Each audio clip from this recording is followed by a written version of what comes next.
So what was biggest revenue month for either, I would assume that was the what was the biggest revenue month there?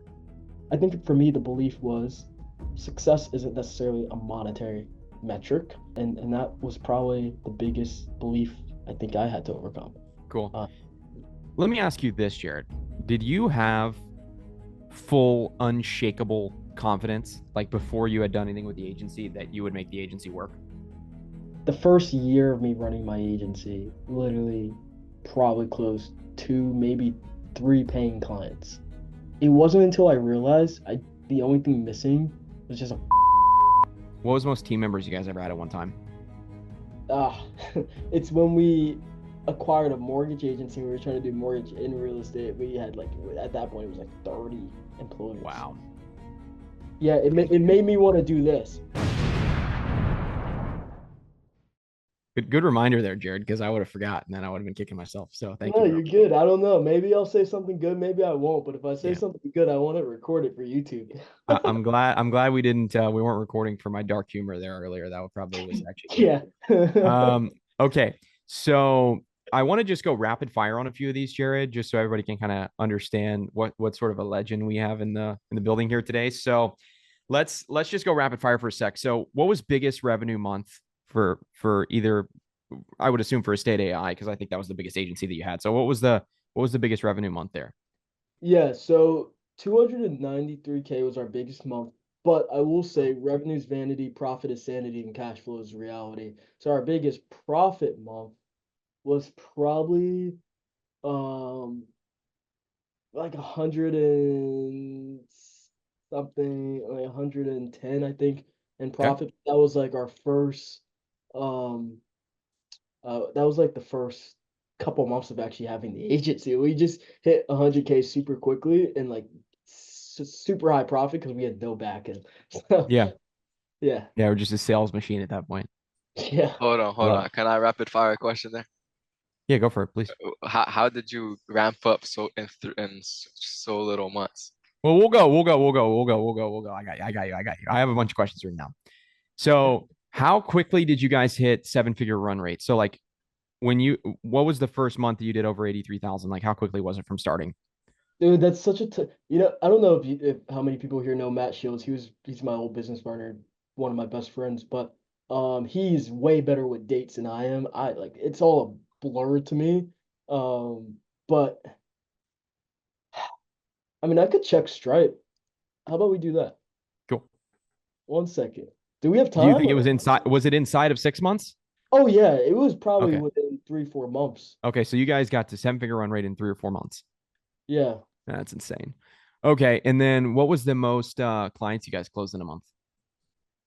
The most clients, I could check my tracking, but I would say it's probably around, I have a horrible memory.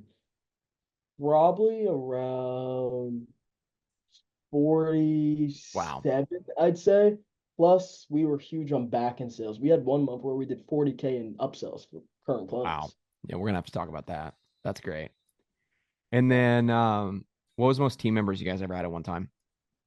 ah, it's when we acquired a mortgage agency. We were trying to do mortgage in real estate. We had like at that point it was like 30 employees. Wow. Yeah, it made me want to do this. Yeah, I get that. What's up with all of us Americans always having guns on the table? I love Dude, that. I don't know, man. I have an AR on the wall, an AK downstairs. I have my Let's Glock go. here. Hey, we're all feeling very patriotic. Yesterday was 4th of July. Heck What yeah. was the most you guys spent on ads in a month? Probably around like 70K. Holy fuck. You were spending over $2,000 a day. Yeah. How long did you spend that? Not long. I love that answer. Oh man, I love that answer. I'm real honest, guys. Like I'm gonna tell you the good and the bad. But dude, it we just started getting diminishing returns. It really made us realize where the holes and how big the holes were in the Yeah. bucket. So yeah, not long. Yeah, bro. I was in the same boat. I think the most we ever spent was like 40 in a month. And it was like our cost per appointment like doubled. So it was like we're getting pretty much the same results on 20K that we get on 40K. Yeah, There's only yeah, so many people out there, right? yeah. Um, what's your favorite memory from running the agency? Like, do you have one thing that's like, Oh man, man, this was so cool? dude, I've been a part of so many agencies. I've partnered with, like, it was a special agency. Like, Yeah. it's a company that I'm so grateful for the experience. Yeah. I mean, we flew our entire team out to Costa Rica. Like, we have freaking That's so 20 cool. plus people there. That was a really, wow, that was a special memory. Like, Yeah. brings tears Yeah. to my eyes sometimes. It's funny because I was thinking about this for myself. And so Adam and I have the same birthday. Okay. And all of our team filmed us this like video for our birthday, like Mhm. 15 or 20 people. And that's definitely my best memory. Like I remember watching the video and like just being close to like tears. It was like, and it's Yeah. not like, you would think it would be like, oh, it's when we made this amount of money or it's when we do this. You kind of realize as you make more money that it's not the money that, it's the other stuff. It's the having the cool team and stuff like that. So that's awesome. Dude, 100%. a Yeah. 100%. Dude, I love that answer. Um, okay, this is a longer one. This isn't as rapid fire, but let's say you drop Jared in the jungle again. And let's say you have you have a little bit of resources, but you're not like rich by any means, right? You have a little bit of capital to string together, but you're kind of at square one. Like what would be the game plan? And you don't have like you don't have your network, let's say. You don't have like a network of people, but you have the knowledge, right? What would you kind of do to get an agency back to seven figures? Like what would kind of be your rough 5 to 10 steps that you would take? Here's the thing, guys. You do what's easy, your life's going to be hard. You do what's hard, your life is going to be easy. And what's easy is throwing out crazy guarantees. What's easy is overselling. What's easy is doing all the things that all these gurus tell you online, but those are not going to be the things that keep your agency afloat for a Mm, long period of time.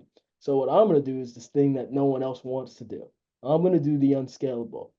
Guys, I promise you, there's someone out there right now sitting on a yacht, and he just landed on that yacht from his private jet, and that from his private helicopter. And from that private helicopter, he just came back from his private jet to get to his yacht, and he's gonna be on that yacht for a day, and then he's gonna go back home to his mansion. And the reason he makes all that money, millions and millions and millions of dollars, is because he's doing probably a really unsexy job, which is cleaning toilets. Not cleaning toilets, but like he has a company that cleans toilets, like a mm, janitorial company. There's companies out there like that. There's companies out there that process like waste management for yep. airplanes, poop from the airplanes. There's companies out there that make millions and millions of dollars. They're not doing the sexy thing. They're not doing the thing that, everyone's like, oh my goodness, let's do that. That seems so cool, right? He said he's And marking the I got a hot mic here, Hardy. I'm gonna Yeah. meet you, bro. Keep going, Jared. yeah, and I think I would take that same approach with the agency model, right? In the sense of I'm gonna do free trials. I'm gonna live Really? and breathe free trials, and once I Wow. close the free trial, if I have a little bit of money, then I'm gonna even run ads uh Or the free trials. for the free trials. Hey, and Wow. this is gonna be my angle. Let me ask you, Mr. Realtor, when you go buy a car, do you test drive the car first? Yeah. When you go buy a house, do you go through an open house and test out the house? Yeah. When you go buy a mattress, you're going to test out the mattress first. So why, when it Mm, comes to one of the most important things in our business, in our lives, our marketing, do we so easily just trust people? Let me actually, unlike all these other people, I'm not just interesting. going to talk the talk, I'm going to walk the walk. Let me go ahead and run your ads completely free. That's going to be my angle. I'm going to crush my competition. No one's going to be able to compete.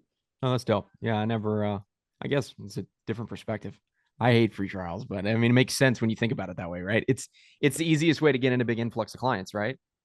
100%. It gets me That makes data, sense. it gets me experience, and just like sales, it's a numbers game. My conversion rate's going to be higher on the front end, might be a little lower on the back end, but that's okay. If I get 10 free, I mean, that's how I scaled my first agency. And I did a free trial masterclass on my channel, but as a selfish plug, if anyone wants to check it out. Yeah. But that's what I would do to start all over again. Because if I get 10 free trial signups, 3 of them convert, I get to charge them more because I've built more trust versus if I would have tried to charge them in the beginning. So I'm kind of delaying the ask a little bit. Hermosi talks about this a lot.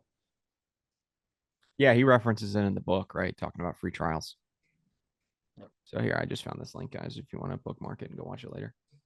That's dope. I love it.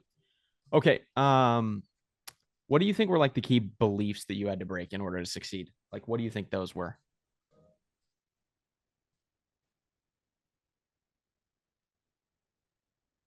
Hmm.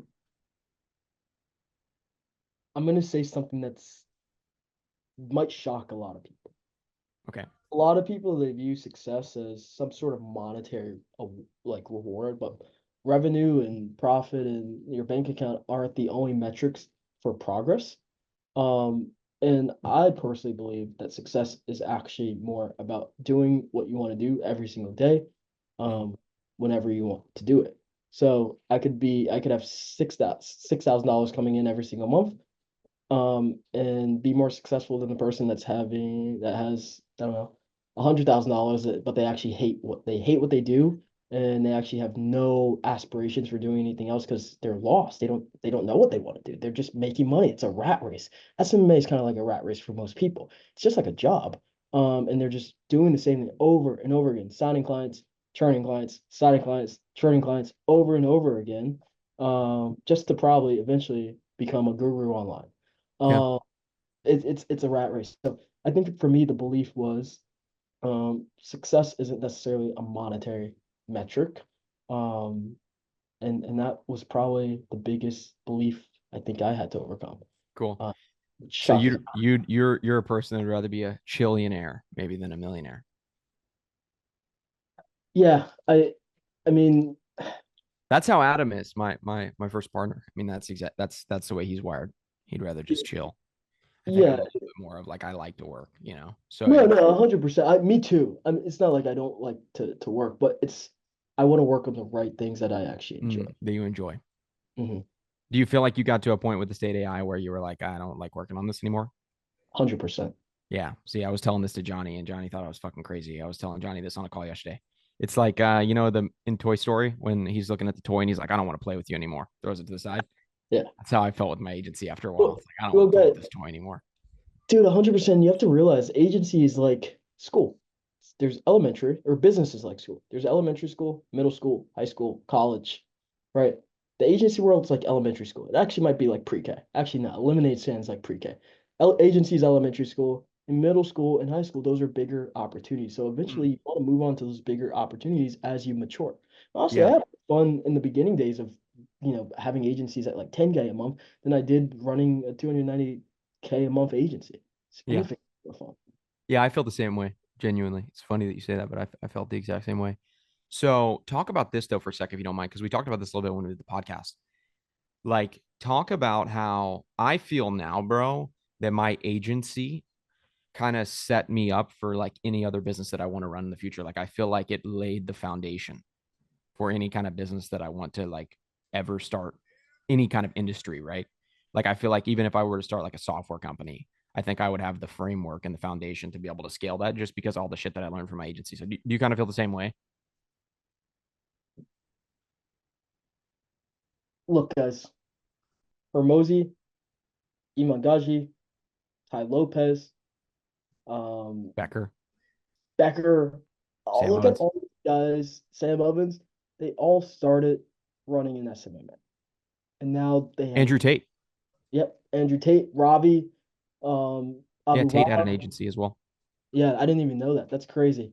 Um, it is genuinely one of the best businesses to start because you learn so many skills. The challenge most people have is they forget why they're actually running an agency. They forget what their actual business is. You're not in this business to earn. You will earn if you stick with it long enough, but Mm. the earning doesn't come till year three, maybe year four, right? In the beginning, it's all about learning and developing skills because right now you have no skills and you need to develop those skills. So in 3, 4, 5, 6 years, you can go out there and do bigger opportunities, right? It's the agency game is a 3 out of 10 opportunity. There's way bigger opportunities out there, way bigger. But you can't get into those opportunities until you become the person you need to become. And the best way to do that is either getting a really high paying job on Wall Street or, um, in my Which will opinion, take even longer. this, which will take longer. Yeah, So 15, 20 years if you're lucky. yeah. Yeah, dude, I love that. It's true. I feel the exact same way. So, like, let me ask you this, Jared. Did you have full, unshakable confidence, like before you had done anything with the agency, that you would make the agency work? Because, like, you know, when I talked, like, you talk to Iman, for instance, it's like he's never like, if you're like, I remember I asked him in Dubai, I was like, did you think you'd be here? And he was like, yeah, just here quicker than I thought I would be. It's always his answer. It's like, yeah, I thought I'd be here by 30, but instead I'm here by 23 or however old he is. So like, did you feel like, hey man, I'm gonna crush this shit, or did you have doubts or worries, or like obviously you have little, insecurities and stuff like throughout the journey, but like were you pretty much like full confident on, hey, this is gonna work out? So much naivete. Um, so yes, I was very, very naive of what it took. Huh. And I had this knowingness. I still have it for a lot of specific things. Believe it or not, certain things now, I start questioning myself. And I think it's because I've failed at so many things. If you have any level of success, you have to fail a lot. And I think I question myself more now than I ever did when I was getting started, which is super interesting, right? Because you would think that your confidence goes up, and I think overall it has. Um, but maybe, the being naive kind of goes down, and you know what it takes, you know what the downsides could potentially be. So yeah, I always had a belief um that it was gonna happen, Yeah, 100%. I was the same way. It's this knowingness, like you just have Yeah. this feeling. And when I joined Joel's program, I asked around, I'm like, okay, um, how likely is it? Does everyone here hit seven figures? Because I was so naive. I was like, does everyone hit seven figures? He's like, no. And then I'm like, okay, what percentage of people hit it? He's like 20-30% if you do the work. As soon as they said that one little line, if you do the work, I was like, I got it. I know I'm gonna hit it. Yeah. Because it was about me. And I think people that are like, oh, I don't have the belief, it just comes down to they like to blame a lot of external things, and they don't look within. So I think if you Yeah. can look within, you can develop that confidence and just realize 100%. everything comes down to you. Everything is your fault. And the good Yes. thing about that is you retain full control and you can actually do something about it. Yeah. Bro, that's interesting because I think the exact same way. I tell that to the guys all the time. Like that's always been my mindset is like I don't want to blame anyone else for anything, right? I want to take full control for every single thing that happens because if I do that, yeah, there might be some negative to that, but at the same time, I get to fix everything that happens and everything's in my control.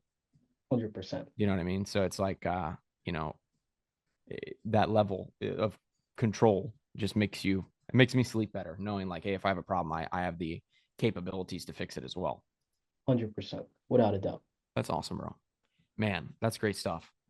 So let's talk about the phases, right? How do you kind of look at the phases of your agency? I always kind of looked at it as like you go 0 to 30K, and then you go like 30K to about 80K, and then you go from 80 to like 150, and then, kind of 150 and beyond. So like, how did you kind of look at the like phases of your agency, and what were kind of like, here's my question to you, I guess. When you went from like 0 to 50K a month, what were kind of the three main things that you had to fix or work on? And Mm. then what did it kind of look like from say 50 to 100, and then even from like 100 to 200 and like 200 to 300? What were kind of things that like you were thinking about or working on at each stage? So my first agency completely like just died because someone decided to eat a freaking bat. So it was a gym agency, COVID, and just all went downhill.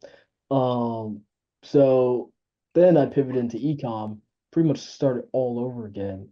And I would actually say it was more of like a 0 to 30K phase, or 10, Yeah. 0 to 10K, and then 10 to 30, and then maybe 30 to 50. At least for me, I feel like I had those multiple phases. 0 to 10K, because I had just came out of the fitness agency, it was more so belief, mindset, obviously. And then all the way to that 30K point, it was about how do I just get a way to consistently bring in clients? And then the 30 to 50K point for me was, okay, how do I change from being a basically overpaid freelancer to actually building a real company. And it came down to leveraging OPT, other people's time. And that's what I had to start figuring out, which was leadership. Well, really how to hire. And then I would say 50 to 100K is really when you develop leadership. Yeah. It was the exact same for me. It's funny that you say that. I find it funny that everybody who does it right kind of did it the same way, and then everybody who did it wrong kind of did it the same way. So it's like Success leaves that's clues. exactly success. That's exactly it, bro. Success leaves clues. It's the exact same for me. Do you remember? Because I always say getting the first client's the hardest. Did you kind of feel the same way? Oh, dude, for sure. The first year of me running my agency, literally. probably closed 2, maybe 3 paying clients. It wasn't until I realized the only thing missing was just appointments.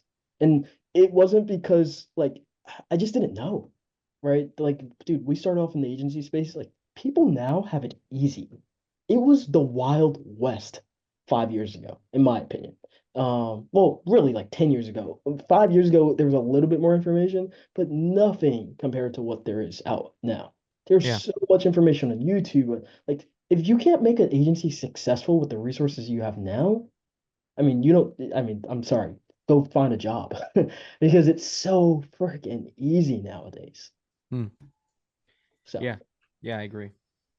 so yeah, getting my first few clients was so difficult, but Yeah, it was now hardest part for me as well. it shouldn't be that hard. Like 5 years ago, no one was telling me go out there and find appointments or get appointments. Nowadays, it's like that's the most important thing. Like everyone should know that. You just need more appointments. Yeah, I couldn't agree more. No, I love it. Cool. Is there any niches that you like? I mean, obviously you had multiple agencies, right? So is there any niches that you are looking at right now and like, man, I kind of like that one? Are you any of them tempting you? Tempting, but dude, I'm never running an agency ever again. The only thing I do now is like consult, like take equity in agencies and just consult from like a board of director standpoint. Yeah. But I would never, I shouldn't say never, but there's a really low chance I would ever run an agency ever again. But if I did, the niches would be moving and self-storage is really interesting to me. Moving, really. Yeah, moving and self-storage. I was telling the guys this. I moved and it was like 2 grand, 3 grand. Yeah, exactly. Plus they might upsell you on like a storage pod. Who knows? Yeah. Um, I like funeral homes. I like nursing homes, but a lot of private equity is going into those right now. So, they have their marketing in-house. Um, I like hospice. I think hospice is very interesting as well. As baby boomers continue to get older and older, you know, things like funeral homes, hospice care, nursing homes will blow up, moving as well because people have to downsize. There's going to be a lot of migration. Um, and then on top of that, one niche that I really like, because once again, baby boomers are retiring, there's 10,000 retiring every single day. Follow the trends, guys. Um, just look at the trends. That's all it is. 10,000 baby boomers retiring every single day. I believe it's 3 out of 10 own businesses, if I'm not mistaken, or 2 out of 10. So 2 to 3,000 of those people own businesses, and most of them don't have succession plans. A lot of them, their kids don't want to take over. They're going to have to sell their businesses. So business brokers, That's dope. crazy niche. Business brokers is similar to real estate in terms of a lot of the fundamentals, meaning long sales cycles, but the payouts are huge, bigger than real estate too.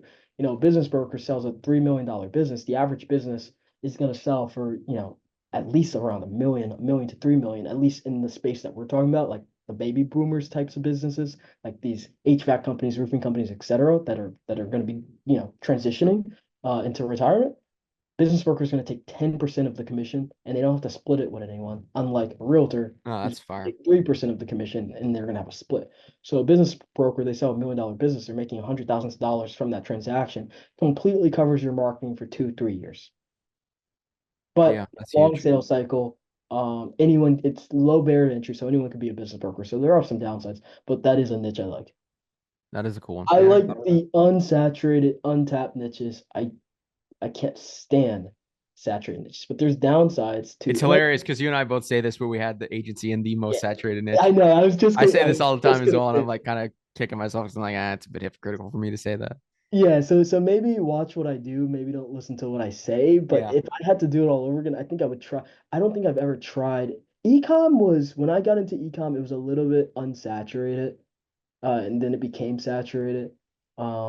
But still, it's kind of saturated. I don't think I've ever truly tried an unsaturated niche, so I can't really say that I would 100% support it. But if I had to start all over again, I would totally go into an unsaturated niche. Yeah. No, I get that. That's dope. As long as the TAM is big enough, right?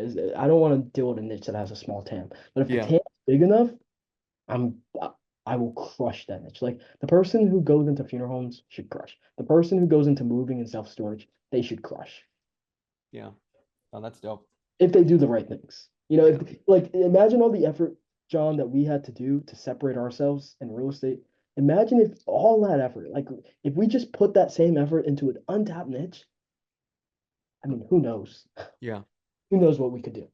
So let me ask you this, because somebody asked me this, Johnny asked me this the other day. Do you think you could have gotten with the state AI to like 500K a month or a million a month? Or do you feel Oh, like you kind of got it as far as you really 100%, dude. We had a plan to cap out at that level. We had a cool? plan to actually cap out at two.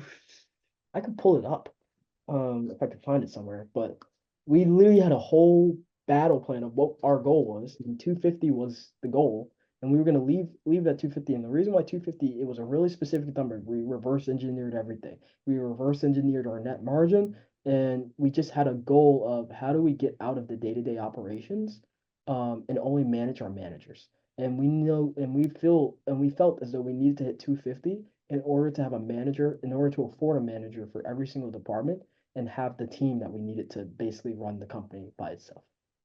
And did you build that from day one or That probably happened a year and a half into having the agency okay? is is when we Yeah. built that plan. Because And talk about that for a second, bro, because this is yeah, also interesting as well, right? Because I I think there's a time to kind of okay, so there's this old quote. It's like there's a time to stop and smell the roses, but it's not that time now. So it's like I kind of think about it as like you want to be a big high level planner. Like you want to think about like big 3-year plan, 5-year plan, etc. But there's also, I think that can also give you an excuse to slow down or not take action. So like, did you kind of say, hey, this is the initial goal? Like we're going to initially set for 50K a month. Once we get there, then we're going to move to 100. Or did you kind of have the plan mapped out from day one of like, hey, this is how we're going to get to, big numbers? my mentality actually, I didn't want to scale. Mm, this was my second seven-figure agency. That it was Matt's first. So I think he really wanted to push it in the beginning. And then I also like I'm part of it as well. Like I wanted to jump into like, oh, we're making so much. Like let's keep going. But in reality, I think from day one, I wanted it to actually keep it no piffs, all MRR, like 30, 40, 50 clients. Next thing you know, we're at 200 plus clients. Yeah. And but ultimately, I think that's what I wanted. Like really, like two closers, one account manager, one media buyer, like super small team. I wanted to be a real nimble agency, in the Yeah. beginning. Um, Yeah, but because that's because your background was ecom. And that's all ecom agencies kind of are. Yes. I also knew like what a complex agency would look like, and I was like, do I really want to do this right now? But if we wanted to get to like a half a million, like yeah, we definitely could have done it. I think we would have done it a little bit uniquely. Like we would have. I actually we have a plan for it. I don't have whimsical on this computer, but maybe I can send it to you and you can send it to the group and they can like see what Yeah, our I'd plan love that, bro. is That'd for be it. sick. But it was going to be obviously the solo agencies, teams, etc. That's our normal offer, anyways. Keep that at like 2 to 300K. Then Okay. we were gonna do because I wouldn't want to push one offer, one type of service. Okay, that's what I meant. That's what I meant. So I understand now. Because, bro, if you would have honestly asked me to, I think I could have taken my real estate agency to a million a month. I don't think so. Like by itself, there's no chance. Because, I bro, I was trying to do it every single month, and I still feel like I really. couldn't. Yeah. No, I think you definitely can. You would have to. I think you need different product. You need a product suite at that point. You need to be doing their websites. You need to be doing SEO, social. Like that's how you do it with just like solo agents. I think. Yeah. And you get really good at upsells, and maybe you go the volume route with like SaaS, like just reselling GHL. Like you could do it that way. I think that's the harder route. The way I would do it, and we talked to Eddie about this. Eddie Malou, for those of you guys that know. And we were talking about like 300K for so 250 to 300 for solo agents, 250 to 300. And we just start going after brokers, like Yep. big packages and doing big team packages. And we have basically business development reps that go out, they fly out to different parts of the country. They they sweet talk the brokerages, long-term relationships, high level corporate type sales. And then having another pod for mortgage to 300K. That was pretty much the route. Or we could Got have it. done SaaS. We So could did have. you read Ready Fire Aim then by Michael Masterson? No. Oh, bro, you got to read I'm it. not, you know what? I'm not a big reader. Oh, well, I'm ashamed to if you say. want to read it, send me your address. I'll get it for you, bro. If you're willing to read it, I think it's one of the business books worth reading. But basically, in that book, though, he's breaking down stages of company growth. So it's like 0 to 1 million, million to 10 million, 10 million to 50, 50 to 100, then 100 plus. It's my favorite business book. Mm, Ready, Fire, Aim. But it's funny that you haven't read it because it's exactly what he says in the book, where it's like, hey, getting to 1 million or so, you're kind of doing like one offer, one market, one advertising vehicle. And then when you're going to 10 million or whatever, it might be multiple markets, multiple offers, multiple advertising vehicles, right? So interesting. yeah, that's kind of the way Yeah, that you framed it.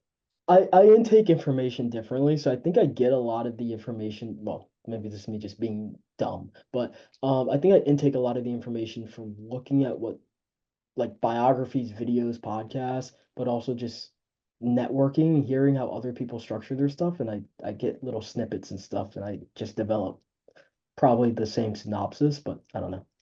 Yeah, no, that makes sense. I mean, it's obviously work, so can't throw many stones at that. Um, Dude, that's awesome. Makes so much sense. So, what do you got? What do you feel? You asked me this on the podcast. I'm gonna flip it back on you now. What do you feel like was the like? What do you feel like were the few main things that you guys did really well to scale? Like, what do you feel like it was that you guys were so good at? Was it, hey, we're really good at sales? Because So, I mean, that was my agency, dude. We were just fucking good at sales. We weren't really good yeah. at much else, but sales was dialed in, so we did fine. Dude, did you know we scaled the Stadia out with like a 12% close rate, live call close rate? No, I didn't know that. Yeah, horrible, absolutely horrible. Profit we did too, like crazy ROAS, like dude, there were Wow, some crazy things that happened with this guy. I 12% mean, live call to close. we got the close rate up to like around 25%, but like in the beginning, dude, like in like first 12 months of us just going crazy, 12% live call close rate. Now, do you think that's because you didn't have a fucking crazy offer? I think there's a few things. We didn't have a crazy offer for sure, which is still crazy because well, I'll talk about that later. But it was because I think it was because ultimately we didn't have a setting process, we didn't have a VSL, it was straight like book a call. Everyone in Luke did your ads? Yeah, Luke did our ads too. yeah, he did our ads. Straight book a call funnel, and we had such cheap appointments. But also, here's something that people don't realize. Part of it, like we would have done it even without this, but part of it is luck. Um, because timing. If you there was a study done. My sales manager told me about this study once, and he's talking about startups. Um, and oh, I have another. Well, all right, I have another thing I want to give you guys a golden nugget. Harmozi actually told us to do this, because we were thinking about joining. Well, we applied to be a portfolio company, and we were in talks with them, and it was a crazy idea, and I'm gonna recommend it to every single person if you really want to take your agency to a next level. But before I talk about that, let's break this down. So, That's an what open loop, guys. That's a great open loop as well. That's a psychology thing. Phenomenal open loop there by Jared. Like masterfully executed, by the way. thanks. So when it came to the agency, right, and us scaling with that 12% and the timing, right? Like there was a study done and it measured like a bunch of startups, etc. And it wasn't about capital, it wasn't about necessarily leadership. I mean, some of those things obviously make an impact. But the thing that separated successful companies from unsuccessful companies was timing. There's so many companies in history that have pretty much created the same product. Um, like for example, do you guys know pets.com from the dot-com bubble? Yeah. Yeah. So like obviously it went out of business. But if Amazon did what they did, pets.com could have succeeded, but the difference was timing. That's pretty much what the study measured. I'm sorry I can't articulate it as well as I probably should be. But if I can find the study, I'll send it to John and he can send it to you guys. So for us in the real estate space, timing was super valuable. Super low interest rates, just came out of COVID. People were buying homes left and right. The government was printing like crazy amounts of money with quantitative easing. And it was just a crazy economy, crazy economy. So that was a big factor. On top of that, no one else was doing listings. We were the only one doing buyers. So that's another reason that let us stand out. But I think the biggest thing, creatives. Yeah, because you guys had a listing specific offer, right? Yeah, listing specific, and that's what agents wanted from what Yeah, I told people we no gathered. listings. We did no listings. Yeah. But also Matt's mom is a realtor, a very I successful know one. that. We were able to get a lot of good information on top of that. We were able to separate ourselves. Yeah, Matt's brother is also a realtor. So we had a lot of like just information about the space, and we started doing coaching. So we did the coaching with our agents to coach them how to actually convert the leads. We got them listings and our creatives, our crazy ads. I don't know if anyone has ever seen one. I can play one, John, if we have time. If not, no big deal. But like we had these crazy freaking ads. So all those things just made us stand out, and that allowed us to scale with These a are your B2B ads or your B2C ads? B2B ads. Okay. And we had those rap ads for B2C too. No Oh, no way. one, yeah, we don't really talk. I've never really talked about that, but we did that for our clients too. Um, so we all of those things together really helped us scale even with a lower close rate. Um, and yeah, Yeah, I love that, bro. That makes total sense. I mean, but I think you would also agree, right? Like if you're closing a ton of people at a pretty high percentage, that might also be an indication that they're not going to stay long as well. So like I would assume that your 12% probably stuck at a pretty decent rate, you know. eight to 9 months. I don't know the exact number. It's either 8 or 9 months was average retention. Really? That's LTV was incredible. around 8 to 9K. Okay. Okay. Wow. Okay. So it was about a 1K a month or so ticket. Mhm. Okay. Got it. Yeah. Our ticket was a little higher than so our retention was a little worse, but that makes sense. But it also you also optimize for the business model, right? This is something that I didn't do. So I would do 2,500 a month for 4 months. So they had already spent 10K, and that's not even factoring in their ad spend. And again, it's hard to get real estate deals closed that fast. So also with your term, you optimize your term in a way. I'm sure there was research into that to say, hey, we're going to actually have you some closed deals by the end of this thing. Yeah, 100%. That's we made people sign on for 6 months. And then on top of that, we try to figure out ways to get them quick wins. And that's why the coaching was so valuable for us for the group coaching model because Try to figure out ways to get them what? quick wins. Okay, quick wins. Got it. Yeah, because we realized if we could get agents quick wins within the first 30 days of them signing up, they're gonna be I don't know the actual percentage, Matt could tell you, but they're going to be significantly more likely to retain. So our quick ones was okay. How do we get the Google reviews? How do we get the how do we help them save money on their taxes? Those were the two Wow. biggest quick ones that we did. So we had a real estate specific celebrity tax consultant. Like we had celebrity agents come on and coach our clients for like group masterclass. Like we had Jamil Damji come on one time, Tracy Tudor, like some pretty cool people. And we also had this tax guy, and he did this crazy masterclass. In that masterclass, we literally had a client say, "I implemented this, and I saved $10,000 from like that I would have to pay the IRS." So like Yeah, it's just something your like service that, paid for itself. exactly, pay for itself. Plus all the leads on top is now just it's cherries on top. And because we also had the community environment, people, agents from like New York could refer deals to agents in like Florida, for people that were moving, stuff like that. So that happened a lot too. So it was a great network as well. Yeah. People didn't want to leave the community because there was a lot of value in that. Even if the leads didn't always, even if the sales cycle was long with the leads, because that's ultimately the problem with this niche and the issue with SMA in general is the sales cycle. At least for this niche. So that Yeah. was a huge Because they struggle. have to have enough runway to be able to float the service without them closing any deals. This is what Exactly. Jared's saying, guys. So it's like they're gonna have like in that niche specifically, they're gonna have to have a little bit of capital reserves in order to float the service until it starts ROIing. And the challenge is most real estate agents spend 100 and something% of their income, meaning they go in debt. They're in debt. Most agents, um, and most agents are just broke, so they don't have that, and they also don't have the mindset, about like around, you know, testing marketing for months and months and months. Yeah. Yeah, it's huge. And that's a lot of small businesses, but there are some niches out there where you can get people quick wins and deals in the first month. Yeah. I remember you know Rob Bailey, right? Yeah, yeah, I remember Rob Bailey told me he was like, dude, the second you sign somebody on, you should launch a DR campaign for them the next day. And we 100%. never did that, bro. but I kick myself over that because it's like, bro, he's a fucking beast. That was such a good idea. And we It's just hard to never, do with real estate. yeah, because they might not all have leads. What percentage of your clients were new agents, Jared?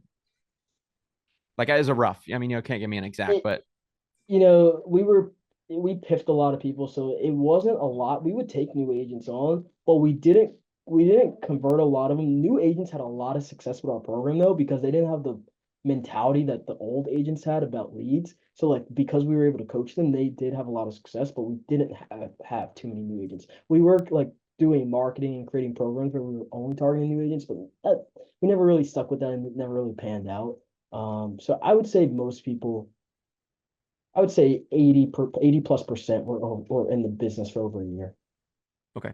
Yeah, I had a lot of newer people, but I think it was just timing, like you said, because at that point, 2020, 2021, a lot of new agents were coming into the business anyway. Yeah, 100%. Yeah. Dude, that's awesome, man. But dude, also like I did not talk to clients whatsoever. I didn't know these people. So there could have been a lot more new agents. But from my qualitative data that I was receiving, I don't think we had too many. Did you ever log into the ads manager for your clients for your B2C ads? No, I me don't think neither. I've ever done that a day in my life No, me for neither. That's estate. hilarious. Yeah, I feel bad because it's like some of the people in the group are like, "Hey, can you look at this ad campaign or this structure of my ad account?" And I'm like, I can give it a go, but I never did this. So Yeah. that's hilarious because I did the same. Talk about that for a second, bro, because it's like, it sounds like what you and I both did very well is we kind of like just leveraged ourselves and then that's how we scaled, right? So like talk about that for a minute. Like what did you always know that you needed to do that or when did that kind of come across where you're like, "Hey, I need to not be the most important person in my business. Like I need to be, you know, you got a book."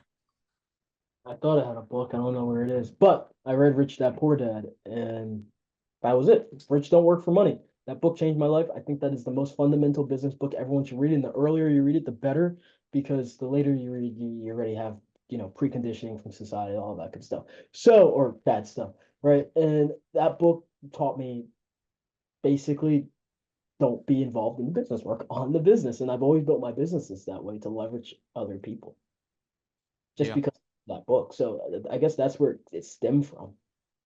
Dude, funny story about this book. So I don't know how much like I don't really talk about like my personal life very much, but when I finished out high school homeschooled for the last 2.5 years. So I was homeschooled and I went to like a small homeschool group. Yeah, yeah. And this one girl that I didn't even go to school with her directly. I actually played on the baseball team of the like homeschool group that she went to as well. And I was kind of friends with some of those people. And a lot of the people in our class were kind of interested in like entrepreneurship. It's funny because I don't think like any of them ended up doing entrepreneurship, but a lot of people in my class were interested. And so there was this guy, Steve, um, who it was this girl's dad. And he basically had like a little graduation party at his house. And then he did like a 2 hour panel where we just kind of like all shot the shit and asked him questions. And this guy is like super wealthy. Like I think he at that time had, fucking 30 car washes or so. He had like the biggest house in the town. And he's super wealthy. I'd never met anybody that Car wealthy. washes? Yeah, he had, Holy moly. and he's got more now. It's called Wash and Roll, bro. You might even have seen him before. That's what he I've owns. heard of wash and roll. Because Yeah. dude, I was looking into buying car washes. Yeah, he owns that. And he did recurring revenue model. That's why he did so well. So Steve, yeah, super nice guy. And so he had this like open Q&A at his house. And I was like, I had never even seen a house this big at that point. And he said every single year reads Rich Dad Poor Dad. Every year? Every year. Wow. Every year. Honestly, it may Revisits be the the book. only entrepreneurial book anyone ever needs. That's a bold statement, but it might be. Yeah, it's a great book for a reason. And I've been trying to do that. I was rereading it last year, but I didn't finish it. But yeah, I'm gonna implement that because it's like, dude, if this guy does it, and he was like, this is one of the biggest things because you get a new takeaway every time you read it, right? It's like looking at a painting. The longer you look at it, the more things you'll see. It's been 5 years. I should reread it. I actually had the pleasure of meeting him in Arizona. It was one of Oh the yeah, Robert Kiyosaki. That's so cool. yeah, super cool. Super nice guy. That's awesome, bro. Well, dude, that's my questions for you. I know AR, you've had your hand up for a second, so like let's hit Jared with some questions, guys. Whatever you guys have for Jared, let's yeah. What was the last thing? What was the Harmozi Golden Nugget? Thank you for bringing that back up, John. I Are you forgot. sure we have time? We might have to say that for another call. Uh-oh. No, I'm kidding. Hey, I'm gonna need it. It's gonna be in a YouTube video. Check it Hey, out. that's classic Ty Lopez right there. I'm going to be exposing the secrets that they don't want you to know. But before I do that, we're going to talk about this 50-minute thing that has nothing to do with that. And then at the end, if you stay to the end, then I'll share. That's funny. Yeah. So the reason why we decided not to, and I don't want it to seem like, hey, we told Harmozi no, it was not like that. But the reason why we figured it didn't make sense. Well, what he proposed, and I'll tell you the reason why we didn't actually do it. And that's why we decided to actually sell the agency. But it came down to we hopped on the call and he was talking about enterprise value. First time I ever heard that phrase in my life. What the heck is enterprise value? So quickly I use context clues, obviously, and I figure that's the value of the company, obviously. And he said, there's a lot of enterprise value here, and you could take this thing from a 7-figure company to possibly an 8, 9-figure company. It could be a huge play. And the play was, we're doing all this marketing for people. Why don't we? And this was like a year and a half ago, so I don't remember exactly what the strategy was, but it was something to the effect of basically starting our own brokerage, Interesting. our own real estate brokerage, because we were already generating leads, we were already coaching the clients, we did everything a brokerage should do, right? But normally most brokerages don't. We knew how to recruit agents, obviously, because we were acquiring them. And what we were going to do is we'd acquire clients, and those agents would transfer into our brokerage, and we're going to do all the marketing for them, kind of like an EXP model where it's nationwide, virtual brokerage. And we do all the marketing, all the coaching, and we're going to take a percentage of their deals, and we become a legitimate real estate brokerage because that's what we were doing already as a marketing agency. We did literally everything a brokerage should do, but didn't. We generated leads, we coached the clients, we did all of that. And that was going to be our 8, 9-figure play because a brokerage, for you guys that don't know, a realtor gets 3% typically on one side, right? If they double into it, it's around 6%. Then on top of that, the brokerage could take anywhere from 40 to 50% if it's their own leads. If it's not the brokerage's leads, the brokerage might only take 10%, 20%. Who knows? There's different ways that you can play around with it. But because of that, if we had, let's just say, 100 agents in a brokerage, which isn't a lot, and each agent had a volume of $20 million a year. I can't do the math because I barely graduated high school, but what you do is take 20 million times 100, and then you multiply that by 3%, and then 2 you billion. I'm sorry, It'd be like what, 2 billion? And you take 3% of 2 billion. So it'd be $60 million, right? 60 million, okay. And then you take 40 to 50% of that because you're providing all the leads. That's Am I right on my math there, AR? It'd be like $30 million a year business. 3 million a month. There you go. 30 million a month. And that's how we have the best LTV across any other marketing agency because we're not really a brokerage. We'd still be a marketing agency disguised as a brokerage. And that was the big play. Yeah. And you guys can do that in any other niche. We just didn't want to build a brokerage. And then Yeah, then you'd have to manage real estate agents. Blah. once again, that's another, you know. Yep. Yeah, might as well. Is by that the thing way, loaded, by the way? no, it's Okay, empty. okay, good. I'm not crazy. All I'm right. a little Scare bit, me over there, but Jared. yeah. So we didn't want to do that, and pretty much about a month later, we joined their. I don't know. I'm probably not supposed to be talking about this, but the chance of him seeing this video is so likely. We joined their nurture program, and we decided not to really go full force in the portfolio because What does that mean?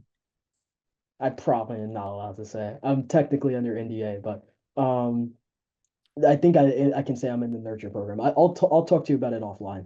All right. Um, That's cool. and That's a cool idea. yeah, the way they had it structured it blew my mind. It really did. Like the guys, you got to give him credit. He's really smart. But yeah, we decided to sell the agency after that because we're like, well, we're not going to build a brokerage. We don't want to scale this agency. What's the purpose of running it? So probably about 2 months later, we put it on market to sell. And then you were just at that point you were ready to move on to greener pastures. Pretty much. Yeah. All right, guys, I have time for some questions. Oh yeah, do you have a hard stop in 6 minutes? Yeah, I can keep going. You sure? Yeah, I don't see anything else on my calendar. Okay, whenever you got to bounce, just let us know. I don't want to hold you Yeah, too long. no, you AR, you can you've had your hand up for a minute, bro. So let's hit your question. Yo, someone else can go because I'm kind of like in a situation right now. No problem, bro. It sounds really sus, but okay. Um, what do you guys got for Jared? Jared, don't be offended. This is what they do to me as well. They just kind of stare at me, so I think they just like seeing my smile. I Uh, understand. John, go for it, bro, and then we'll get Dennis next. Well, you mentioned that Harmozi told you guys can become a brokerage, and because you basically do anything that a brokerage does, and you said that you can apply it. You kind of give us this as a golden nugget, like how we can, once we reach this level, obviously, but when we're at this level, we can apply it to any niche and then become like, a 8, 9 figure company. But I don't see really how we can apply it to other niches. Like, Give me a I'm niche. working. I'm like with home improvement companies. So what I had in mind is like maybe you can take like equity in their business and operate their process. Like this is what I had in mind. Like how do you see it? You can do what Harmozi did, basically license it out. All right. You could take equity like you just mentioned. So you're already spot on right there. Or you could start your own home improvement company, do all the marketing for it, subcontract all the work so that you're not actually managing contractors. You just have a general what's it called? A general contractor, I guess, to oversee a project manager. That's what it's called. A project manager to oversee the subcontractors, and you just demolish the market with your marketing. Um, and you can either franchise it out or license the system out to other home improvement companies. Makes sense. Basically, guys, what Jared is saying is that client acquisition is the most important function of any business on earth. So any business that goes out of business, let's say, it's more than likely because they either failed at client acquisition or their client acquisition got too expensive where they couldn't maintain it anymore. So essentially, what Jared is kind of conveying here is if you can crack client acquisition for a business, then that is the most lucrative thing that you can do for any business. That is the most high paying skill that you can essentially have, right? And whether you're doing that for a business of your own or you're doing that for other businesses, kind of like the phases that Jared talked about earlier, right? Well, you're starting by doing client acquisition for other businesses, but eventually you move into doing client acquisition for your own business. And like with my agency, I used to always joke, this is kind of a crude joke, but I used to say, our biggest client is us because it was, like our main focus was how can we acquire clients for our own business? So in a way, I kind of did both, right? I was doing a lot of client acquisition for my own business. And then from there, I was doing client acquisition for other businesses. When you say it out loud, kind of sounds like a pyramid scheme, but it's not. Right. So, no, in all seriousness, but it's like that's the way that Jared's kind of phrasing this. There's a guy that Jared and I both know actually who did this. He was doing lead gen for painters and then he started his own painting business, Eric. So it's like that's a good example of hey, do this for others, and then you can eventually do it for yourself, right? And this goes back to what Jared's saying is like there's certain ways that you're going to use your skills, and there's certain vehicles that you're going to use those skills in, and there's going to be some vehicles that are more lucrative than others, right? It goes back to what we were talking about earlier with Harmozi or with Sam Mubbins or with Alex Becker. They kind of focus they cut their teeth on one vehicle, and then after they really mastered the game, then they went and moved it into another vehicle, right? So 100%. yeah, and guys, I want to simplify that too, and 100% what John just said, but also remember that business, like John just said, it's all acquisitions. It's just setting and closing appointments, and then whatever the service delivery is. But you can always figure that out. That's typically the easiest thing to figure out because you can always hire someone, pay someone to teach you. Like that's the easy part. So once you start acquiring, like John just said, you can go out there and do anything else. The agency's a 3 out of 10 opportunity. The 10 out of 10 opportunities are basically running the businesses that you're helping in the first place, but taking all the revenue from it. 100%. Boom, Connor. Yeah. So you were talking about when you were going from 30 to 50K there, and you had to really transition to kind of focusing on learning the skills for leadership. What were the kind of key things that you had to learn or beliefs that you had to kind of change to really make yourself succeed in that area? Beliefs and leadership. Well, I think the biggest thing is realizing that the team doesn't work for me. I work for the team. it took me a really long time to truly understand that. But once I did, that's when my leadership started to thrive. Leadership, I was talking to one of my private students about this yesterday. Leadership is simply just caring about people. I get this question all the time. Oh, my team's not performing. Oh, my team's not doing what I want them to do. You know what I always ask? Do you know their goals? Right? Do you know what they actually want? Do you know what they want to achieve? Do you know their kids' names? Like, do you know anything about them? Oh, no, no. Oh, they want to make more money. Yeah, why do they want to make more money, Dumbo? It's, dive Dumbo. back into that, and I then love it. you realize that, okay, your team doesn't care about doing the job because you obviously don't care about them. You have to show them that you care first in order for them to care about what you're doing. And you have to show them that what the company is doing is going to benefit them. Yeah. When you can do Dude, that's that, huge. people stop working. People will do way better when you can tie their goals to the company's goals. Yeah, Jared, you said something on the podcast that you were kind of a dick at times, and when you said it about when you were working with Matt, and Oh, I yeah. was the exact same way, bro. And I think one of the like most genuine things somebody ever said to me that kind of hurt me, like there's very few things that people will say that like genuinely hurt my feelings, but I remember one of my sales reps, he said, bro, I feel like you only care about me when I close deals. Like I feel like that's, I remember when he said this to me. And the reason that it hurt me, bro, is because it was true. Genuinely, like it was the truth. It was a truthful statement. And dude, that taught me a big lesson of like, you have to be there for your team. You have to have a genuine relationship with them. It needs to feel like a team, right? And I kind of realized that the way that I had structured the leadership wasn't like a team. It was very ruthless kind of culture, and that people don't want to work for somebody that they feel like is just a ruthless asshole. So dude, that's so true. It's like you need to really care about them, their goals, and they need to feel like that you have their back as much as they have your back. That's how you have a real team that actually loves each other and a real culture. Dude, I think all of our closers, a big chunk of our team was like there for 2+ years. Yeah, it's huge. Including the sales side. So on the back end side, it was even longer. Yeah. It was Wow. super important. Yeah, 100%. AR, you back out of your sticky situation, bro? Kinda.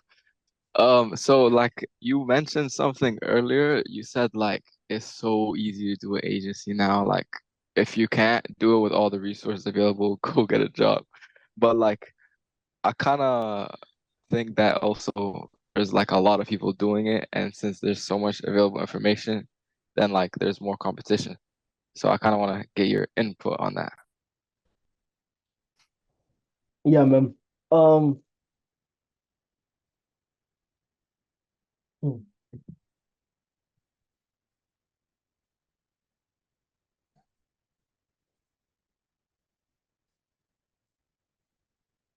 So the benefit is there's a lot of competition, but the competition sucks. The competition's too scared to invest into coaches like you guys. The competition's too scared to invest into ads. The competition is going to quit in 3-4 months. The competition has less than 10 clients. Like, it's not hard to be a big agency, right? Yes, there's a lot of competition. John and I scaled 2 pretty big agencies in one of the most competitive niches, if not one of the most The competitive. most. Yeah, out there. So, I mean, dude, we were competing with Zillow. Like at the end of the day, there's hundreds of millions of businesses. I'm not in the U.S. There might be around like 100 million. Actually, I don't quote me on that. Jeez. But there's hundreds of millions of businesses across the world. In the U.S., Canada, U.K., all the English-speaking countries, there's at least in the U.S., U.K., and Canada, there's over 100 million businesses. And a number of marketing agencies and people in SMMA is below 100,000. There's plenty of fish out there. So it's just about how do you become better? That's it. How do you beat your competition? So yes, it's a little bit more competitive from that stance, but there's still way more supply. There's still way more demand than there is supply, significantly more. It's just about how do you separate yourself, stand out. Like, like I know that I'll always win because I'm the one who's going to be willing to pay a marketing company $5,000 a month to run my ads. which that's what I was paying. I don't know what John was paying. I was paid 5K a month too. We weren't getting scammed, bro. Okay, good. All right, yeah, I was paying 5K a month for someone to run my ads. I paid this guy named Joey Yak, probably over the course of the agency, $30,000 to $40,000 to produce rap style ads for me. Like, I'm gonna do the stuff that no one else is going to do. And please don't tell me, oh, well, you had money, it's easy. Guys, we acquired this agency with none of our own money. We didn't put any money into the agency. The only thing we did was use leverage. That's it. We used leverage. We used our time, we used our network, we used our resources. And I did that not just with this last agency, I did this when I first got started. If you want to stand out, run free trials. No one else is doing it. Run ads to free trials. You're going to stand out. And if you do it the right way, then you'll have success with it. And once again, John dropped my free trial masterclass on YouTube, so you guys can check that out. All right, like just be better. That's what it comes down to. But it Yeah. is 100% easier. All right. It wouldn't be a agency clients coaching call if I didn't make a dating analogy.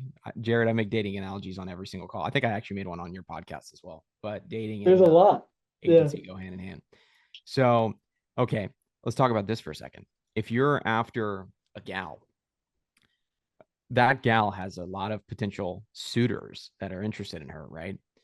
But just because there's a high volume of people that are after her, if you have genuine traits that show that you're different, she's going to be attracted to you, right? It's the same kind of idea. So sometimes competition can actually help you, because when you're so different, or you've positioned yourself as so different from everything else that they've seen, then again, it's going to feel like, oh, wow, this is what I need. This is different. This isn't the same thing. So I think what Jared and I did super well is we positioned ourselves in a way that felt different from the other people out there. So they actually had a lot more context of like, hey, this is actually a different thing, because I've seen so many other companies out there that do marketing or whatever. But when they see something like what I did or what Jared did, it feels different. It feels like a higher level thing. So I think that's the way I would think about it as well. It's like competition, it can almost help you just in the same way that you feel like it can hurt you. It can almost help you if you feel different. Like the only reason you should be worried about the competition is if you're doing the exact same thing as everybody else. And if you are, at the end of the day, like looking like everybody else. But if you're not, if you're figuring out ways to stand out, which is stuff that we pretty much talk about on every call, then, the competition shouldn't affect you as much as you think it would. 100%. Cool. Okay, Dennis. Yeah, so first of all, thank you so much for your time, Jared. And I just wanted to ask you, like, this is something I ask also John, and I'm always curious about like why you started out in real estate. And you said you read Rich Dad Poor Dad, and basically Robert Kiyosaki is a huge guy in real estate. So have you chosen like real estate for your niche for Estate AI due to that book, or and if not, like, how did you gather the knowledge to actually craft the offer and the services that you were going to offer in your agency? Yeah, first off, thank you for showing up. Thank you all for showing up, for taking action, for investing into John's program, for leveling up. I believe that capitalists are the people that are going to change the world. It is the worst economic system, but it's better than all the other ones. And if you guys can develop better, stronger businesses, then I think you guys are going to do some really cool stuff in this world. So thank you guys for showing up. Let me take a step back to what you just said, and I apologize in advance because I don't think I articulated this properly. Estate AI was not my first agency. So it was my third agency, technically. I had a fitness agency, an e-com agency, and then Estate AI. And it gave me a lot of experience. I failed a lot. It took me 2 years before maybe 3 years or 2.5 years before I got into Estate AI. I did not want to work with realtors. I told Matt, let's not do realtors. Let's do something else. I said, let's do real estate investors, anything but realtors. I hated realtors. So the book had nothing to do with that because I read the book years before Estate AI. I don't like realtors whatsoever. I think, well, I'm not going to go on a tangent about realtors. I just don't like them. So I did not want to do that. I knew I didn't like them before I got started in the niche, because I did try to work with realtors the first year I was in agency, but that's because I was trying every niche. Yeah, in terms of how did I get the knowledge, I just tested stuff, guys. That's all it came down to. I just tested stuff. I saw what was working, and I figured out what the market wanted versus what people were actually servicing. The market wanted listings. The market wanted deals that would convert. How could we get them listings? Well, we're going to offer listings only. How can we get them deals that can convert? Well, we know the leads aren't the issue. We know that they just can't convert. So we taught them how to convert the leads. We just gave the market what they wanted, and then or we sold the market what they wanted, and we gave them what they needed. And that's what it came down to. I hope that answered your question. Yes, absolutely. Thank you. No problem. What do you got, Quince? Hey, what's going on, guys? This has been such an awesome call. Like, I'm gonna rewatch this when it's over. It's just been like it gave me much needed perspective. But I had a question for you, because you spoke about it a little bit earlier. Because I'm a big fan of Rich Dad Poor Dad as well. It just gives like a lot of like insights that people don't think about. So at what point you've done a couple of agencies, but I think there's this high level view that you have once you've done it once, to where doing it a second time, it's like it's just putting pieces together. It's not even like, oh, I need to focus my branding. It's like, oh, I need to focus on my name. It's like you just know I need to get these core things done, and then boom. At what point, how did you get that perspective shift? What was the big thing for you? To just get stuff done. Okay, I have a really good answer. Before I do, guys, John, I hope you don't mind if I do this little shameless plug, but I'm gonna give you guys Please. all my entire agency ad library for B2B and Let's go. B2C. All I would need is for you guys to go ahead, post this on your story as we're doing this Q&A. Tag me in it. Make sure you tag John too. And I'll make sure I send you guys the stuff. Lauren, my assistant, she'll send it to you guys once you tag me and add it to your stories. We'll repost it, and then she'll send you guys the drive links with all of our ad libraries. So to answer your question, Quincy, my Instagram's in the chat, by the way, guys. To answer your question, ooh, that's a really good question. I knew I wasn't gonna go to college, right? Like I had to be. I knew I had this knowingness for a very long time, this belief that I was gonna be successful. I just knew it. I would write down in this little book here. You guys probably can't actually, yeah, you're not gonna be able to see it, but I would write down like my goals in this book because you're 40% more likely to accomplish your goals when you write them down, right? So, I knew that I had to make something work. I told my parents I'm gonna be successful, and before I told them that, I acted as if I was successful. I was making 10K a month with the agency while I was in high school, but none of it was profit. I was just reinvesting everything back, but I acted like I was making so much money.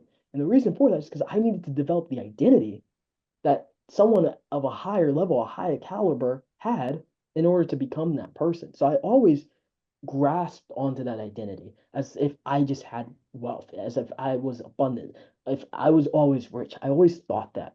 That was partly because of my upbringing. I don't know, but that's just my mentality. And because I wasn't going to college, I had to prove to everyone that I was going to succeed. Now that was external. It wasn't necessarily intrinsic, but I had to prove to everyone that I was going to be successful. And that lit a fire under me to push, to grow, to scale, to level up. And the only question I've always asked is, why not do it faster? Right? I'm very impatient. It's just a character trait. I'm super impatient. So I'm going to want to just get stuff done right away. Some people will get stuff done in a week. I'll get that done in an hour just because I'm like, we got to work. We got to grow. We got to grind. And that's probably ADHD. I don't know what that is. And then I guess part of it is also like, what's the cost of playing small? We all play smalls in aspects of our lives. Every single one of us on this call, including myself. What's the purpose of playing small? Right? Because at the end of the day, what's it costing your family? What's it costing your dreams? What's it costing your future life? Whatever it may be. My future kids, 10 years from now, am I going to be happy with what I did today or am I going to regret it? And then lastly, if I had a gun to my head. Oh, here we go with the gun. And I needed to hit 6 figures or I needed to hit 7 figures in XYZ amount of time. What would I do to make that happen? You guys need to start acting like you have a gun to your head because in life, we don't get what we want. We get what we need. And if you realize that, if you can just take that, grasp that, then you guys will be significantly more successful and further along than you would have ever imagined. That's all I have to say. I hope that makes sense, man. 100%. Cool. Thanks. Of course. It has to happen in your head before it can happen in the physical, right? 100%. So everything starts with an idea.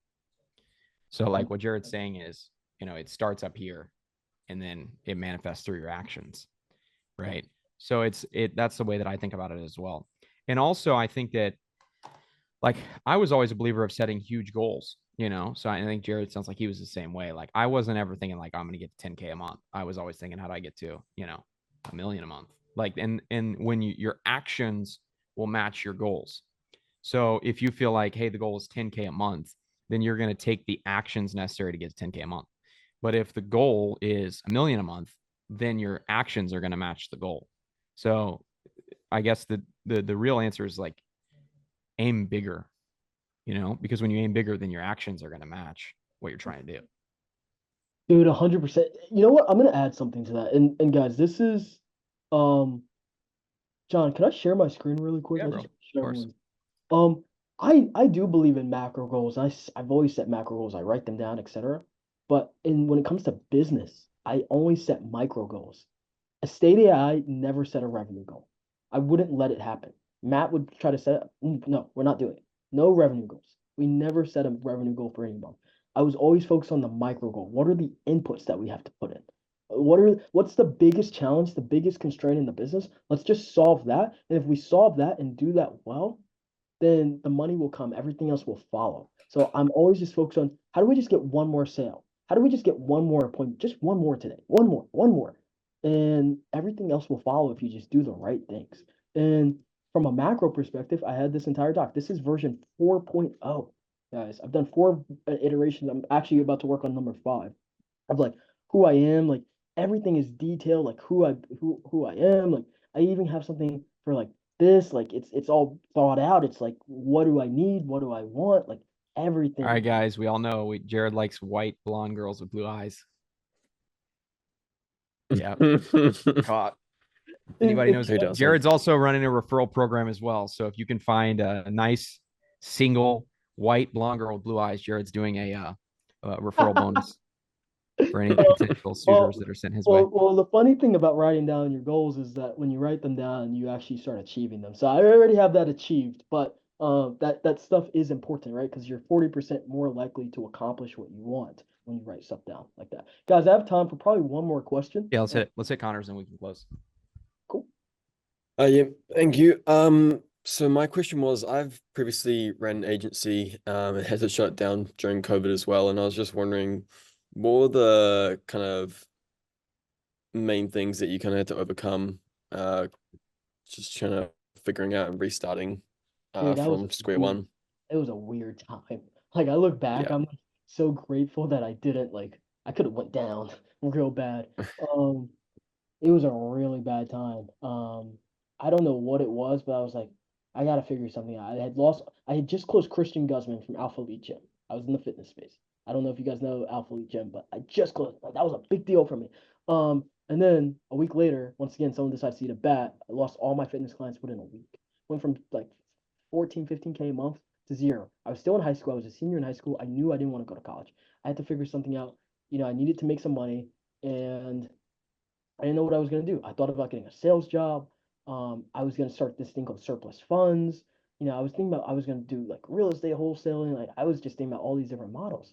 And then it wasn't until I just said, I was probably watching videos on YouTube. Let's just keep the agency going. Let's just figure out a way. I was trying to get fitness clients to do virtual like training sessions. So I was trying to make money that way. And then ultimately I just decided, let's go into ecom. I tried ecom. No, I got a referral. I got a referral for an ecom client. I did it, and I was like, oh, this is great. Let's keep growing this ecom agency. Joined a mastermind, and that's when the agency took off. And yeah, it was a wild time. So what did I have to overcome? Doubt, probably depression, anxiety, like all the normal things like successful people go through it, guys. And I have relative. It's also relative. Like it's relative for me, like the success that I've accomplished. But like everyone goes through this. People that you look up to, like Iman Gaji, he goes through this. Like everyone goes through these little ups and downs in business. But if you just put one foot in front of the other, it sounds so simple, so basic, so cliche. One foot in front of the other, and you keep moving in the right direction, there's no reason that you can't succeed, especially if you live in America, especially if you live in the Western world, right? You can succeed. Just put one foot in front of the other. No one's holding you back. It's all in your control. You determine whether or not it's going to be a good day. You determine if you're going to achieve your goals. It all falls on you. With that, guys, I hope you got a lot of value. Thank you so much, Jared. This is awesome. Fun. Thank you, Jared. Thank you for having me, guys. Make sure you guys throw up a story and tag Jared. Yeah, I would love that, guys. And I'll make sure I send you guys my entire ad library and hook you guys up. If anyone else has any questions, I'll answer all your questions in the DMs. And then last but not least, guys, do me a favor. Just drop a 0 in the chat for John for putting this amazing community together. Like this is awesome. It's a great community. So yeah, I hope you guys got some value from that. And I'll see you on the next one. John, I'll talk to you later, man. Thank you, brother. Thank you again, man. This was awesome. Of course. Peace. I'll get you the recording, or Amanda will get you the recording. What do we think about that, guys? Is that cool? Let's go. That was Get some great. heat. Jared's a great guy. Great guy. Done things very well. Super smart. But let's riff for a little bit because I didn't get to speak to you guys too much. So let's do a little riffing. What do you got, Quince? So I know we were just talking about the secrets of agencies and like all of the details to make you the best in the world. But Yep. Are we going to talk about the real secret? And it's all in like wearing a ball cap. I've noticed that like That's all it. the high level guys just wear a ball cap when they go on That's calls. exactly it, bro. It's exactly it. No, the real truth is, did you guys ever see the show You on Netflix? Yeah. Yeah, I've been rewatching it. So I've been going for the hat, because like when he goes into like criminal mode, he puts the hat on. Right. And it's been putting me in this state of like hyper focused, state. So that's the real truth. No, in all seriousness, that's hilarious, bro. I love wearing a hat, man. You just throw on a hat and you get to start your day. So you don't have to worry about bad hair day. That's dope. Connor, what do you got? Yeah, so I hopped on a demo call with someone that I actually personally know Nice. in the car dealership, and they're keen to they're planning to come on board. They're just talking to the CEO of the group. But one thing that he kind of gave me feedback on, so I've currently got a two-stage offer. So I've got the kind of basic social media package and then the kind of lead nurturing ads package, basically. So 2 separate packages. And he actually said to me that he reckons that I should have 3 packages. But what I found was when I was hopping onto the call with him after like talking with him and kind of offering him different packages for a long time, I was pretty certain that he was going to go for the social media package because that's kind of all he said that he wants. He said, don't want anything else. But when he came on and I went through my whole demo, he basically, comparing the two, it just made sense it was like a no-brainer to go for the larger offer. And I feel like if I add another one, it kind of would stop that from happening. And I feel like it's in the sweet spot, but I wanted to get kind of your opinion and feedback on that before I go on kind of add something that I don't need. Yeah, I mean, look, the way I sort of think about it, it reminds me of the old quote of Henry Ford quote where he said, if I would ask the people what they want, they would have said a faster horse. And he made a car instead. So it's like people will say one thing and then their actions will say another thing, right? So we have another dating analogy ready to go, locked and loaded. But guys, how many? Okay, it's mainly guys here, but Nicola, you can tell me if you think I'm wrong. How many ladies have you heard describe this ideal man who's super nice and super kind, and this is the guy that she wants, and then she ends up going with somebody that's like the opposite of that, right? I'm sure we've all seen an example of that. So it's one thing to say, Nicola, do you agree with this? Yes. Okay. Thank you. It's one thing to hear what somebody says, but it's another thing to see what somebody does, right? So I mean, I think that at the end of the day, like if you have like your word kind of trumps all in a way, like if you feel like doing calls, you're seeing better results, then hey, at the end of the day, like that's what you need to do. And that could also be a rare case where he's feeling like super excited by the offer. He wants something even more. So that might be a time where you say, hey, we can actually do kind of a custom offer for you where we'll do this, and this, and this will be the cost. So, you could also have kind of like so if you look at how software companies do this, right, they have like a 1 option, a 2 option, and they'll have like a custom option where it's like, hey, contact us to learn more about the custom option. So maybe just you have something like that, where it's like, hey, if we ever run into a case where we should do more, it makes sense to do more, and you kind of throw that in. But yeah, like, here's the thing. If you have too many options, and especially when you're working with different services and different offerings and such, you might just confuse the shit out of the person, and they literally might not sign up on the call because they don't know which one makes the most sense. And it's going to make the sales process longer than it needs to be. So I think, just roll with the 2 that you have. Because the more complexity you add, the harder it's going to be for them to digest what you're actually telling them. And then probably the longer it's going to take to end up signing them up in the first place. Yeah, sweet. You know what I Thank mean? you. Also, remember Yep. though, remember that you're working with a pretty small sample size. You had 1 person that made a suggestion. Yeah. Right. So that's another way that I would think about it. Right. It's like, if this happens 10 more times, okay, cool. It's an indicator that we should probably change. But this one scenario where this happened, I wouldn't, I would take it with a grain of salt. Cool. Yeah, she's. You hear me well? Yeah, I've fucked up my Zoom settings somehow. For whenever I put my hand like this, it does this little stupid thumbs up thing. I have to fix this because it's annoying. Yeah, I can hear you well, bro. Yeah. So I switched niches. Yep. I'm doing travel agencies, by the way, guys, now, and hotels. But the problem is, where am I? Ocean City. Its population is 7K in the winter and probably like 500K in the summer season. So when the summer season ends, what am I gonna do? That will be my question. What do you think? Because they're not usually operating off summer season. Yeah, a lot of businesses like this are seasonal. Like, for instance, any of you guys who are thinking about doing landscapers, you're going to run into the same problem. So if I was doing landscapers in the summer months, I would do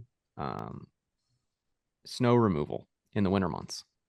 So that's the way I would think about this. So for instance, let's say when you're going to have kind of a hot season, you work in the hotter regions. And then when it might be colder, then that's when you work with like snow resorts or people that do skiing trips. So it might just be kind of seasonal.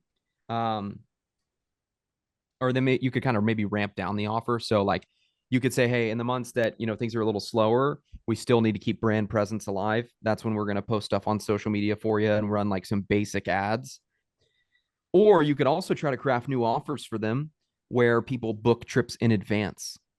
So maybe you do something where it's like, hey, you book a trip in 6 months, for instance, you're going to get a discount. Or like you kind of run offers that are like, hey, we have a lot of availability when it gets closer to the summer, stuff fills up quicker. So go ahead and book your trip in advance and get X percentage off so you can claim your spot, kind of thing. There's a lot of different ways you could spin it. Sometimes, you can craft an offer for the person, that you think would work. Right. So it's like, that's another way that you're bringing innovation to their business and another way that you're solving problems. Right. So it's like the way that I always thought about it, guys, is that you're not paying you for marketing as much as they're paying you for problem solving. So this is a problem that their business is facing, whether they use you or not. So if you can figure out a way to solve the problem for them and you can bring solutions to them to solve these problems, dude, it earns your keep even more. Right. So yeah, that's the way I would kind of think about it. But a lot of niches are seasonal, bro. Same with real estate agents, dude. Like if you're in fucking Minnesota and it's negative 10 degrees, do you want to go out and tour a house? No, probably not. For solar in the winter, you're not going to sell as much solar panels because there's not as much sun. Right. So like a lot of niches, like landscaping, people don't want to get their yard worked on when it's snowing outside. Right. So it's just kind of figuring out different solutions that you can offer and again, that just makes your service even more valuable. Yeah. So the niche is not the problem. For example, your travel agencies in Europe work 12 months. That's not the problem. But I was thinking about my current clients. So yeah, I can make them a cheaper offer to retain, or as you said, 6 months kind of thing. Okay. Yeah, 100%. Or you can say, hey, or you can even game plan it. You can say, hey, in these months, we don't run as much ads for you, for instance, but instead we're going to do social media for you, or we're going to do retargeting, or we're going to send emails to the list that you have now. Like you can kind of spice it up a little bit and kind of open up a bigger suite to keep people longer. Reputation management also, yeah. Okay. Thanks, man. Absolutely, bro. Quince?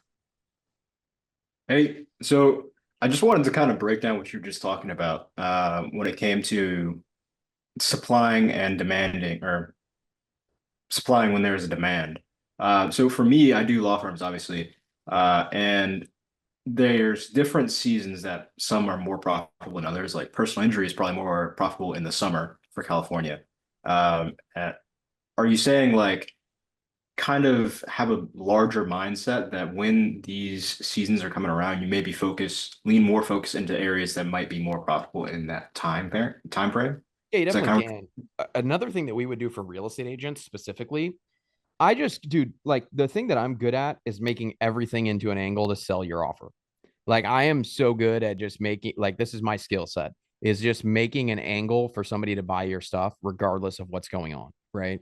So like when Tyler Holt came in the program and he was bedridden, what I told him was like, bro, there's no better time to work on your agency than when you're sitting in the bed and you can't leave your house. And that's why he came on board, right? So it's like, it's true as well. It's not like I'm lying. It's a fucking fact. If you're bedridden, then there's nowhere to go. There's nothing to do. It's the same with my agency with COVID. COVID was like a good time to start an agency because nobody's going out. Nobody's doing anything. You can just sit in your fucking house all day and work on your business rather than, playing Xbox and fucking, watching Twitch streams or whatever. So what I would do, bro, is if they give you that objection, I would be like, oh, dude, I couldn't agree more. Personal injury is not as good in the wintertime as it is in the summertime. But you also have to understand that every single person in your market that you're competing against thinks the exact same way. And because of that, we're going to get a lot cheaper cost on ads because there's not much saturation in the market right now. So this is the time to like kind of gear up for the winter in a way, or kind of gear up and get ready because we're going to have cheaper costs. We're going to get you in front of more people. We're going to continue to build your database and build your lead list. And it's going to be cheaper to do it because everybody else in your market thinks the exact same way. They're probably toning down their ads. So like I would just do, like, if you have an angle, just run with the angle. You know what I mean? Like, do you guys ever watch 8 Mile with Eminem? Yeah. So Eminem has this rap battle in the end, and the guy's like, "You're a loser, and you live with your mom, and all that stuff." And he's like, "Yeah, I do." It's like if you ever try to insult somebody in school, and you're like, "Dude, you're ugly," and they were like, "Yeah, I am pretty ugly." It was like, fuck, what do I even say to that? It's like, there's nothing I could say now. So if they give you that objection, they're like, yeah, well, this is a shitty time to advertise. Yeah, dude, that's how all your competitors think as well. So if we can advertise for you right now, I agree with what you're saying. It's like, it's classic sales, agree, and then, handle. Yeah, dude, totally agree. But you also have to realize that that's how all your competitors see it as well. So that means that since your competitors are taking off the gas, it's going to allow you to get more market dominance, and it's going to get you cheaper leads because not as many people are advertising right now. So I would just like, there's always a way to spin it. You know what I mean? Like, there's always a way to spin it. If you really think about the dynamics of the world right now, this becomes even more true. We have people out there that are saying 1 + 1 is 5, but it's because of the way they spin it, where people will at least engage in the argument. You have people that make ridiculous claims right now in the world. It's because of the angle they spin it from, where it makes no logical sense, but the way they explain it kind of makes it make it like, you're like, oh, well, I never thought about it like that before.